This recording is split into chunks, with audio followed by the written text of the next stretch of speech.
Salut à tous, c'est Milas et bienvenue sur ma chaîne Amaytech. Aujourd'hui, on va régler ensemble un problème très courant. Vous n'arrivez pas à installer iOS 26 Beta, que ce soit à cause du profil, d'un bug ou bien d'un manque d'espace, puisque iOS 26 Beta vient de sortir et tout le monde veut l'essayer en avant-première. Si vous êtes dans ce cas, dans cette vidéo, je vais vous montrer comment le faire assez facilement et vous montrer une solution alternative qui va vous permettre de l'installer avant même la sortie officielle de la bêta et sans profil développeur. Et bien sûr, si vous avez des soucis d'installation sur votre iPhone, pas de panique, je vais vous montrer toutes les solutions étape par étape. Je vais vous expliquer pourquoi ça bloque et comment forcer l'installation proprement. Mais avant cela, si vous êtes nouveau sur la chaîne, n'hésitez pas à vous abonner. Je publie régulièrement des vidéos sur les nouvelles technologies, des tutoriels, des tests produits, que ce soit smartphone, produits tech et PC. Donc n'hésitez pas à vous abonner pour soutenir la chaîne et voir plus de contenu. Et sur ce, on passe directement au vif du sujet. On va commencer par la première cause la plus fréquente. Le profil iOS 26 est mal installé ou n'est plus valable. Donc allez tout simplement dans Réglages général.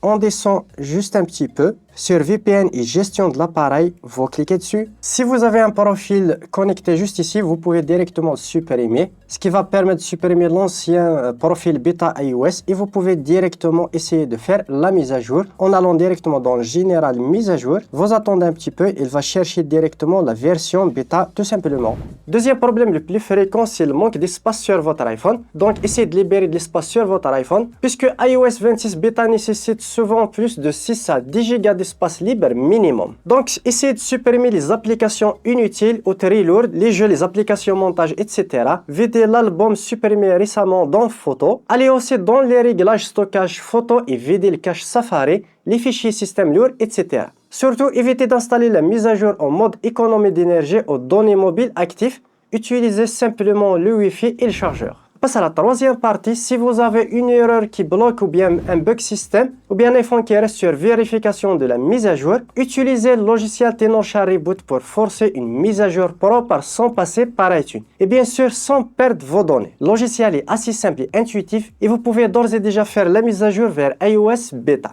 Je vais vous mettre tous les liens dans la description pour en savoir plus et télécharger le logiciel et voir les tarifs. C'est un logiciel que je vous recommande puisque vous pouvez même faire une réparation de votre iPhone et il peut régler plus de 150 problèmes liés à votre iPhone. Donc n'hésitez pas à checker le lien dans la description. Bien sûr, avant de faire n'importe quelle manipulation, il faudra faire une sauvegarde sur iTunes en cas de bug ou bien de perte de données, en cas où vous faites directement une restauration de vos données. Donc connectez votre iPhone et faites une sauvegarde directement sur iTunes. Et pour la sauvegarde, ouvrez iTunes, cliquez juste ici sur votre iPhone. Et là, attendez juste un petit peu pour la synchronisation de votre iPhone. Vous allez choisir où vous faites la sauvegarde, sur iCloud ou bien sur PC, de préférence sur PC. Vous cliquez sur sauvegarder maintenant. Vous attendez jusqu'à la fin et puis c'est bon, vous avez directement une sauvegarde en cas où vous avez des soucis. Et je recommande toujours de faire une sauvegarde de votre iPhone en cas où vous perdez vos fichiers.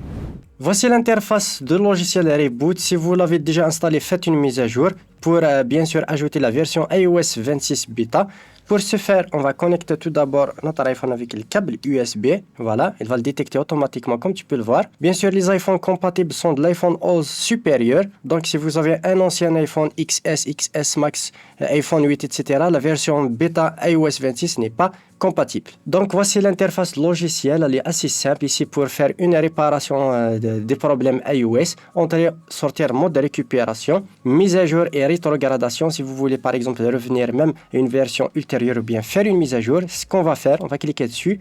Là, on va faire une mise à jour, ici, une rétrogradation. Si vous avez déjà installé la version bêta iOS 26 et vous voulez revenir en arrière, vous cliquez juste ici. J'ai déjà fait une vidéo, la vidéo s'affiche directement dans les fiches ou bien dans la chaîne directement. On va cliquer sur mise à jour. Et sans perte de données, on va cliquer sur mise à jour tout simplement. Là, il va chercher directement la mise à jour compatible. Comme tu peux le voir, système iOS 18.5. Là, on a la version iOS 26 bêta et ici, on a deux versions. Je pense que c'est la même mise à jour. Puis, on va cliquer sur télécharger. Là, il va télécharger automatiquement la version. On attend bien sûr le téléchargement. Ça peut prendre quelques minutes. Tout dépend le débit de votre connexion à Internet. Je vais attendre la fin de téléchargement du firmware et on revient juste après. Voilà, le firmware est téléchargé, le 26 bêta est prêt sur mon iPhone 11. On va cliquer tout simplement sur commencer la mise à jour. Là, elle va extraire et faire une vérification du firmware. On attend quelques instants. Commencer directement la mise à jour. Comme tu peux le voir, il va mettre mon iPhone en mode DFU automatiquement. Puis il va lancer la mise à jour. Sur le logiciel, mise à jour en cours. Et là, il va faire la mise à jour. On attend un petit peu. Bien sûr, l'opération peut prendre un certain temps, jusqu'à 10 minutes, entre 7 à 10 minutes. Soyez un petit peu patient. Je vais accélérer un petit peu la vidéo pour que ce soit pas très long et on revient juste après la fin de la mise à jour tout simplement. Et voilà, la mise à jour est terminée. Sur le logiciel, réussite la mise à jour. Sur l'iPhone, il va être redémarré automatiquement. On attend le redémarrage. Et voilà, on aura directement cet écran. On va balayer tout simplement. Comme tu peux le voir déjà, le changement même sur le code d'accès. Là, elle va restaurer automatiquement les données de mon iPhone. On attend jusqu'à la fin du changement. Ça peut prendre quelques minutes. Et voilà, c'est terminé. Comme tu peux le voir, on va le configurer assez rapidement. On va cliquer sur Continuer, mise à jour logiciel, Face ID. Je vais cliquer sur Continuer tout simplement. Et voilà, c'est terminé. On a directement déjà l'effet transparence des icônes, comme tu peux le voir. C'est l'interface de la nouvelle version iOS Beta 26, comme tu peux le voir avec les transparences. Pour mon cas, j'aime pas particulièrement ce style, mais ça peut plaire pour plusieurs personnes. Mais voilà, je vous ai montré comment faire la mise à jour assez facilement grâce au logiciel et obtenir la dernière version bêta tout simplement. Et vous pouvez bien sûr revenir à la version précédente exactement avec le logiciel Reboot. Voilà, on arrive au terme de cette vidéo. J'espère qu'elle vous aura plu. N'hésitez pas à me le faire part dans les commentaires. Lâchez un gros pouce bleu. Dites-moi en commentaire si vous avez d'autres bugs ou bien d'autres problèmes liés à votre iOS 26 bêta. Je serai ravi de répondre à vos commentaires et sur ce, à une prochaine vidéo.